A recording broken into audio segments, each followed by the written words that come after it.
दोस्तों मैं जकवार आनंद, आपका मित्र, आपका सखा, आपका दोस्त, दोस्तों आपका YouTube channel student study centre में फिर से स्वागत करते हैं। दोस्तों आज जो हम टॉपिक लेकर आए हैं एसएसटी का, जो कई बार एग्जाम सीटेट एग्जाम में पूछे गए प्रश्न है। ठीक है दोस्तों मेरे चैनल पे प्रतिदिन, ठीक है दोस्तों, प्रतिदिन एसएसटी का यानी सीटेट से रिलेटेड अन्य भी वीडियो पोस्ट किए जाते हैं। तो दोस्तों मेरे वीडियो को स्किप मत कीजिएगा, पूरा वीडियो देखिएगा। अगर अच्छा लगे तो मेरा चैनल को लाइक एंड सब्सक्राइब जरूर कीजिएगा। दोस्तों तो चलते हैं वीडियो की ओर।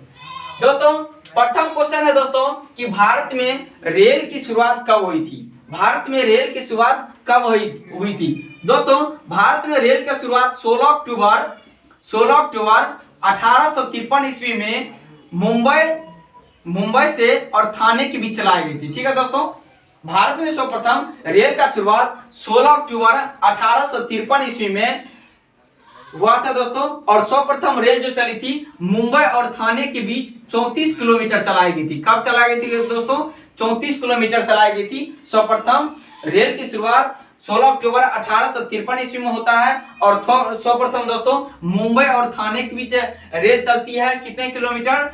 34 किलोमीटर। दोस्तों भारत में रेल का शुरुआत करने वाला प्रथम व्यक्ति कौन था दोस्तों? तो वह था डलहौजी। ठीक है दोस्तों, कौन था? डलहौजी। ठीक है दोस्तों, डलहौजी।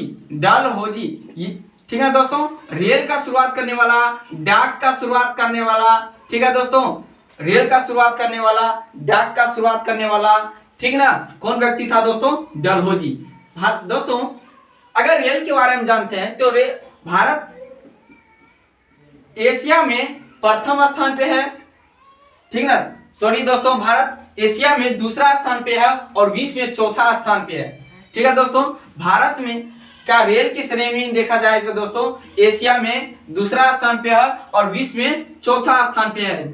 ठीक ना, सर्वाधिक दोस्तों रेल का विस्तार होने वाला देश है संयुक्त राज्य अमेरिका। कौन है दोस्तों? संयुक्त राज्य अमेरिका। ठीक है दोस्तों, क्रमबद्ध तरीके से दोस्तों हम आगे बढ़ते हैं। निम्न में से कौन सी आपदा प्राकृतिक है? दोस्तों वैसी आपदा जो हमारे पर्यावरण में अचानक सी घटती है उसे हम प्राकृतिक आपदा के नाम से जानते हैं। ठीक है दोस्तों, वैसी आपदा जो हमारे पर्यावरण में अचानक सी घटती है उसे हम प्राकृतिक आपदा कहते हैं। दोस्तों आपदा दो प्रकार के होते हैं, एक होता है प्राकृतिक आपदा, दूसरा होता है मानवीय आपदा। तो प्राकृतिक आपदा का उदाहरण समझते हैं दोस्तों सूखा प्राकृतिक आपदा है, बाढ़ प्राकृतिक आपदा है, सुनामी, ठीक है दोस्तों, सुनामी, ठीक है दोस्तों, प्राकृतिक आपदा है, चक्रवात, ठीक है दोस्तों, चक्रवात प्राकृतिक आपदा है दोस्तों। ठीक है, भूकंप, ठीक है दोस्तों, भूकंप ये प्राकृतिक आपदा है। भूखलन प्राकृतिक आपदा है दोस्तों।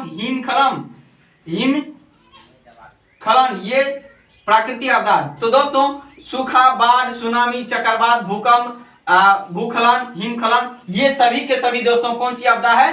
प्राकृतिक आपदा है। ये सभी दोस्तों अचानक सी घटती है, तो इसीलिए दोस्तों इसे हम प्राकृतिक आपदा के नाम से जानते हैं। दोस्तों बिहार की अगर बात किया जाए दोस्तों, बिहार में सर्वप्रथम भूकंप कब आया था? 1934 ईस्वी में। बिहार में ऐसा क्वेश्चन पूछा जाता है दोस्तों, बिहार में भयंकर भूकंप कब आया था दोस्तों?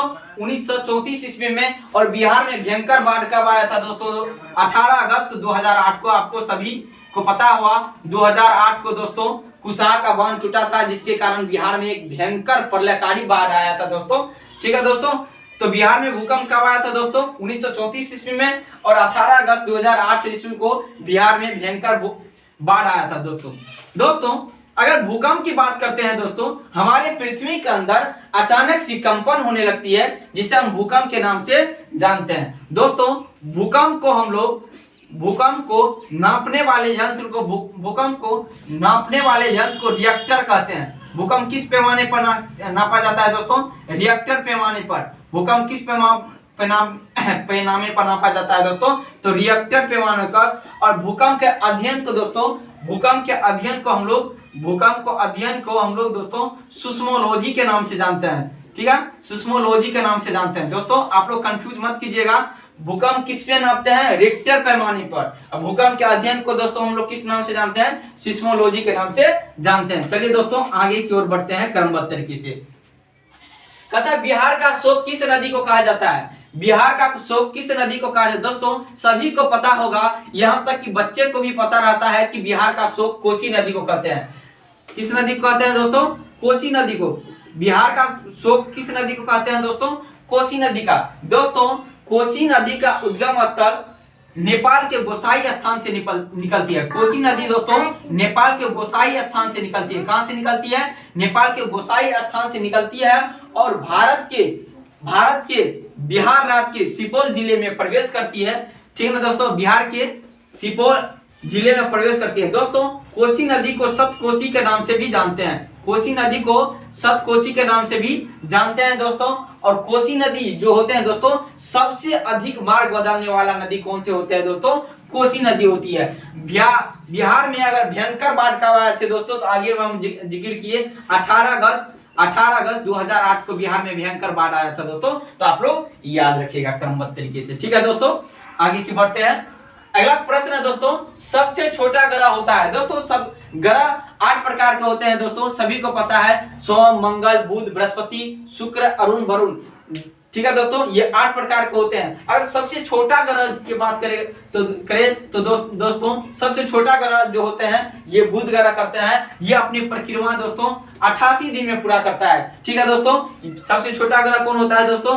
बुध ग्रह होता है। और सबसे बड़ा ग्रह कौन होता है दोस्तों? तो आपको पते होंगे बृहस्पति ग्रह सबसे बड़ा ग्रह के नाम से जानते हैं। और किस ग्रह पर दोस्तों सर्वप्रथम जीवन संभव है? तो दोस्तों ठीक है दोस्तों, पृथ्वी पर जल की उपस्थिति के कारण पृथ्वी को नीला ग्रह के नाम से भी जानते हैं दोस्तों। पृथ्वी पर जल की उपस्थिति के कारण दोस्तों पृथ्वी को हम लोग नीला ग्रह के नाम से भी जानते हैं दोस्तों। शुक्र ग्रह को सबसे गर्म ग्रह के नाम से जानते हैं। और इवनिंग स्टार और मॉर्निंग स्टार के नाम से भी जानते हैं। किस ग्रह को दोस्तों? शुक्र ग्रह को। ठीक है दोस्तों, और मंगल ग्रह को दोस्तों हम लोग लाल ग्रह के नाम से जानते हैं। किस ग्रह को? मंगल ग्रह को दोस्तों लाल ग्रह के नाम से भी जानते हैं। ठीक है दोस्तों, आगे बढ़ते हैं क्रमबद्ध तरीके से। आगे के प्रश्न है दोस्तों, भारत का संविधान कब लागू हुआ था? दोस्तों संविधान की बात किया जाए तो संविधान की बात करते हैं तो संविधान किसे कहते हैं? किसी भी देश को चलाने के लिए जो नियम कानून बनाए जाते हैं दोस्तों उसे हम संविधान कहते हैं। उसे क्या कहते हैं? संविधान कहते हैं। दोस्तों भारत का संविधान बनने में 2 वर्ष 11 महीना 18 दिन लगता है। भारत का संविधान बनने में 2 वर्ष 11 महीना 18 दिन लगते हैं। और हमारा संविधान जो होता है 26 नवंबर 1949 ईस्वी को हमारा संविधान बनकर क्या होता है? तैयार होता है। भारत का संविधान बनने में 2 वर्ष 11 महीना 18 दिन लगता है। और भारत का संविधान 26 नवंबर 1949 ईस्वी को बनकर तैयार होता है दोस्तों। और 26 जनवरी 1950 ईस्वी को भारत का संविधान दोस्तों लागू होता है। और इसीलिए हम लोग दोस्तों गणतंत्र दिवस के रूप में इस दिन मनाते हैं। ठीक है दोस्तों, तो भारत का संविधान जो है दोस्तों, भारत का संविधान लचीला एवं कठोर दोनों है। भारत का संविधान लचीला एवं कठोर दोनों है। ठीक है दोस्तों, लचीला एवं कठोर दोनों है।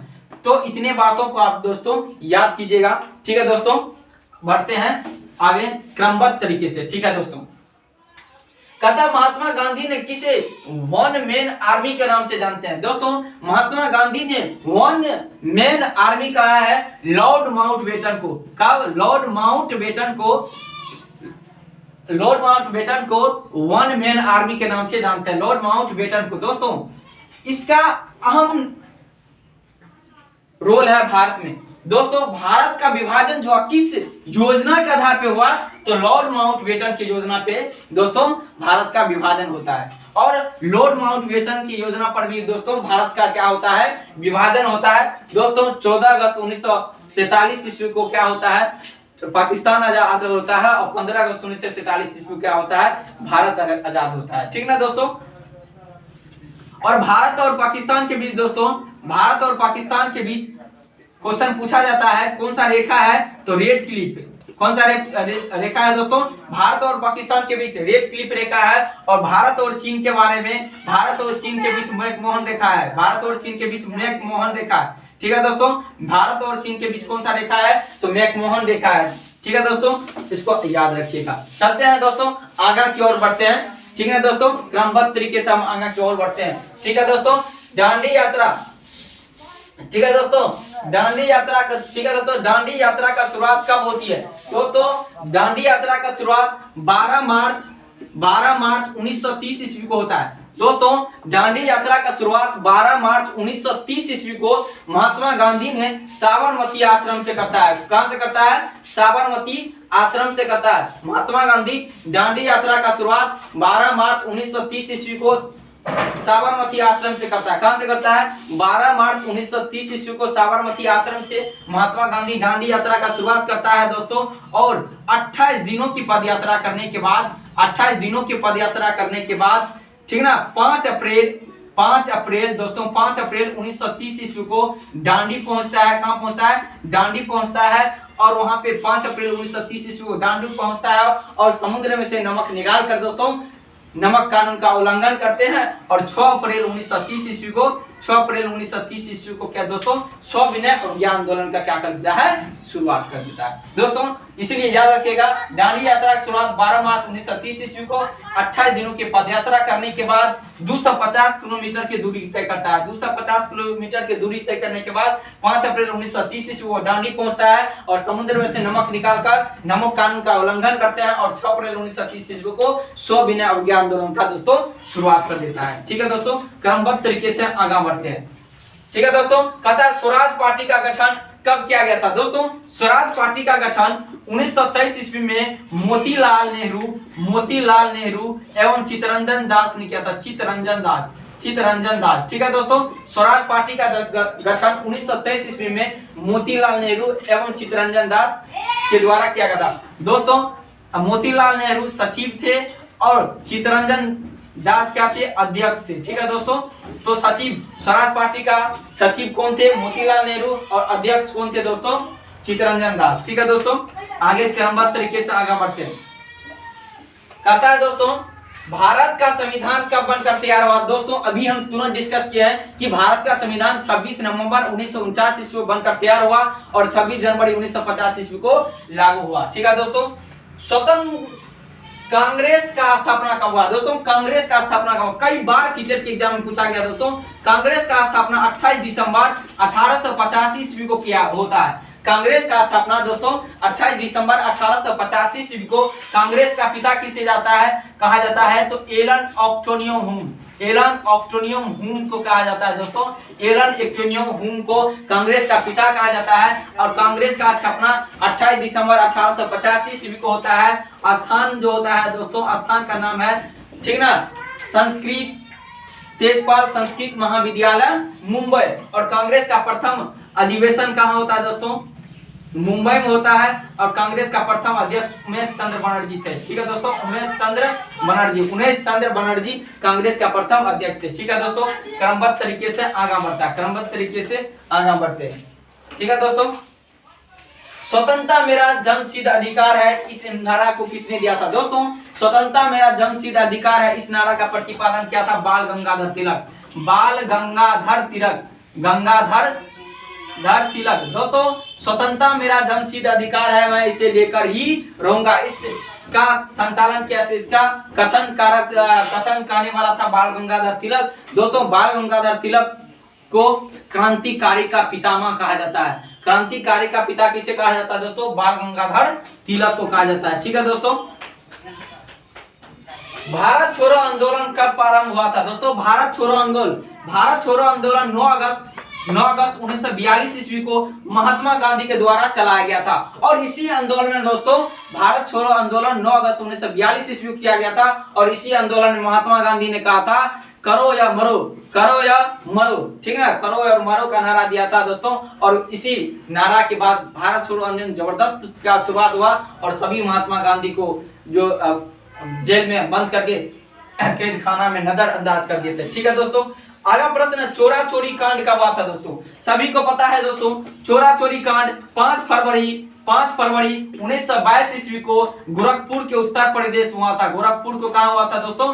गोरखपुर के उत्तर प्रदेश में। कहाँ हुआ था? उत्तर प्रदेश में। एक दरोगा और 21 सिपाही को दोस्तों जलाकर मार दिया गया था, जिसके कारण महात्मा गांधी 12 फरवरी 1930 ईस्वी को 12 फरवरी 1922 ईस्वी को असहयोग आंदोलन वापस ले लिया था दोस्तों, जिसके कारण भगत सिंह ने नाराज होकर क्रांतिकारी में क्या हो गया था दोस्तों? शामिल हो गए थे। ठीक है दोस्तों, आगे की क्वेश्चन है गांधी और इरविन समझौता कब हुआ था? दोस्तों गांधी और इरविन समझौता 5 मार्च 1931 ईस्वी को गांधी और इरविन के समझौता होता है, दिल्ली में होता है दोस्तों। इसीलिए इसे दिल्ली समझौता के नाम से भी जाना जाता है दोस्तों। तो 5 मार्च 1931 ईस्वी को गांधी और इरविन के बीच समझौता होता है, ठीक है, जिसे गांधी और इरविन समझौता के नाम से जानते हैं। यह समझौता दिल्ली में हुआ था दोस्तों, तो इसे दिल्ली समझौता के नाम से भी जानते हैं। ठीक है दोस्तों, आगे को बढ़ते हैं। भारत का सबसे बड़ा जनजाति, दोस्तों भारत का सबसे बड़ा जनजाति कोल जनजाति है। कौन जनजाति? कोल जनजाति। दोस्तों याद रखिएगा, भारत का सबसे बड़ा जनजाति कोल जनजाति है, जो कि कहाँ पाया जाता है दोस्तों? मध्य प्रदेश में। कहाँ पाया जाता है? मध्य प्रदेश, आंध्र प्रदेश। ठीक है दोस्तों, आंध्र प्रदेश। ठीक है दोस्तों, भारत का सबसे बड़ा जनजाति कोल जनजाति, और भारत का दूसरा सबसे बड़ा जनजाति दोस्तों गोंड जनजाति। भारत का तीसरा सबसे बड़ा जनजाति संस्थाल जनजाति। ठीक है दोस्तों, तो भारत का प्रथम सबसे बड़ा जनजाति कोल जनजाति, जो मध्य प्रदेश आंध्र प्रदेश में पाया जाता है, और भारत का सबसे बड़ा गोंड जनजाति कहाँ पाया जाता है? मध्य प्रदेश, आंध्र प्रदेश और महाराष्ट्र में पाया जाता है, और संस्थाल जनजाति जो होता है दोस्तों ये सब बिहार में पाया जाता है। ठीक है दोस्तों, इसको आप क्रमबद्ध तरीके से दोस्तों याद करें। दोस्तों अगर ये वीडियो मेरा सेशन का अच्छा लगे तो मेरे चैनल को लाइक एंड कमेंट जरूर कीजिएगा, और धन्यवाद दोस्तों। प्लीज सब्सक्राइब कीजिए मेरे चैनल को। ठीक है दोस्तों, इसके लिए मैं आपका सदैव आभारी हूँ।